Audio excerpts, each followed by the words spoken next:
मैं हूं प्रदीप विश्वकर्मा और आप देख रहे हैं आज का मुद्दा। आज के मुद्दे में हम बात करेंगे मुफलिसी, बेबसी और खुदकुशी की।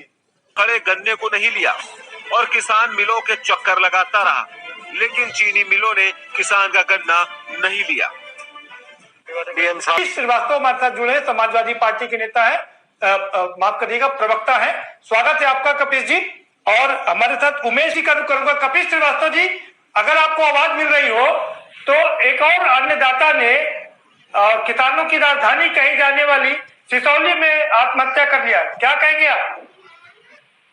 देखिए, बड़ी दुख की बात है विश्वकर्मा जी कि भारत हमारा कृषि प्रधान देश रहा है और हमारे जीडीपी का बहुत भारी अंश जो है वो कृषि से ही जाता है। और दुखद बात यह है कि जो हमारी सरकारें रही हैं, मुतवातिर इस तरह की चीजें होती रही हैं, अब तो बहुत ज्यादा हो रही हैं। और उसका विशेष कारण है कि आप देखिए, जहां उद्योगपतियों को विशेष पैकेज दिया जाता है हमेशा, तो किसानों को केवल 1,000 रुपए की मदद जैसी चीजों की घोषणा करके उनके सम्मान निधि के रूप में रखा जाता है। ये बड़ी हास्यास्पद स्थिति है।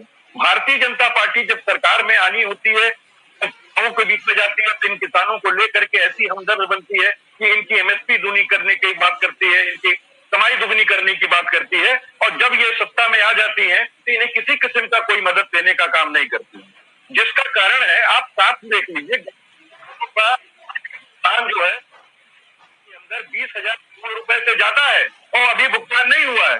ये मैं उनकी बात कर रहा हूँ जो जिन्होंने गन्ना दे दिया।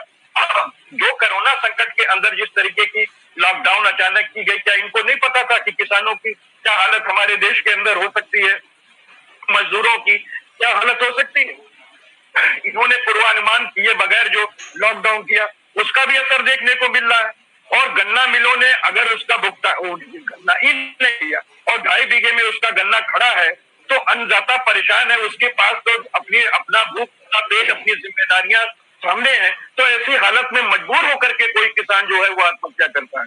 ये बहुत दुखद स्थिति है और ये कहने वाली बात है कि तमाम तरीके की बातें जो किसान क्रेडिट और ये वो का ऐलान किया जाता है, ये तो बहुत पहले से किया गया है, लेकिन वास्तविक धरातल पे किसानों की कोई मदद भारतीय जनता पार्टी की सरकार के द्वारा नहीं की गई है, जिसका कि ये तो अभी प्रथम परिणाम है। अभी तो बहुत से परिणाम आपको देखने को मिलेंगे। उसी क्रम में सफेदाबाद के अंदर देखिए, एक मध्यवर्गीय परिवार के व्यक्ति ने जो है वो फांसी लगा ली और अन्य अपने लोगों को जो जहर दे दिया और आत्महत्या की, वो भी गरीबी और ऋण में डूब जाने की वजह से आत्महत्या हुई है। इसके लिए सीधी मोदी सरकार केंद्र की और योगी सरकार यूपी की जिम्मेदार।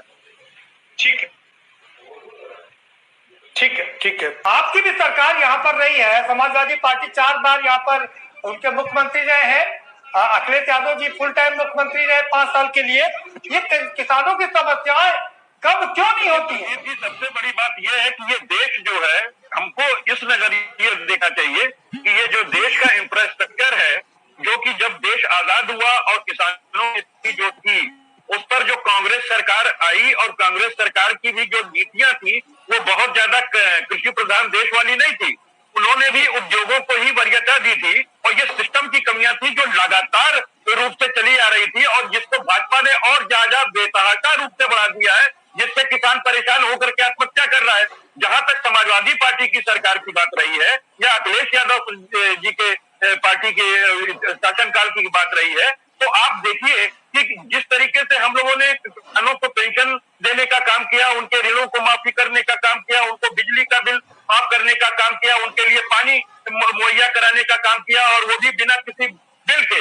तो हम लोगों ने तो बकायदा एक इंफ्रास्ट्रक्चर बना करके उनकी सहयोग करने की कोशिश की और सब्सिडियों को धीरे धीरे ये सरकारें कम करती चली। फ्री पानी जी, चलिए जवाब दिला देते आपको चलिए जवाब दिला देते आपको। उमाशंकर पांडे जी जो कह रहे हैं कि आपकी नीतियां खराब थी जिसकी वजह से किसान आत्महत्या कर रहा है। गांधी जी की एक्टिविटी से और उनकी लगातार जो प्रियंका गांधी जी उत्तर प्रदेश के लोगों के साथ खड़ी है, तो जो क्षेत्रीय दल है, चाहे वो समाजवादी पार्टी है या बसपा है, उनकी बौखलाहट स्पष्ट दिख रही है। तो मैं वो समझ रहे हैं, हम उनकी पीड़ा भी समझ रहे हैं, लेकिन आज ये मौका नहीं है। मौका सवाल फिर यही है उमाशंकर जी की जब इतना कुछ किया तो किसान आज भी आत्महत्या क्यों कर रहा है? कपिल जी करेंगे। कपिल जी, उमाशंकर पांडे जी कह रहे हैं क्योंकि प्रियंका गांधी वाड्रा उत्तर प्रदेश आ गई हैं और वो सक्रिय रूप से काम कर रही है, ऐसे में आपकी बौखलाहट सामने नजर आ रही है। और शंकर जी को बधाई दे देते हैं कि बहुत देरी से ही सही, लेकिन उन्होंने, प्रियंका गांधी जी ने उत्तर प्रदेश की शुद्ध ली है। मैं उनको मुबारकबाद देता हूँ, उनको कार्य करना चाहिए उत्तर प्रदेश के लिए। इसमें बौखलाहट किस बात की है? हमारे मित्र को इस बात को ध्यान क्यों नहीं देना चाहते हैं कि 70 साल आपने राज किया है, बहुत सी सरकारें ऐसी रही हैं जहां पे पीछे से हम लोगों ने आपको सपोर्ट किया है।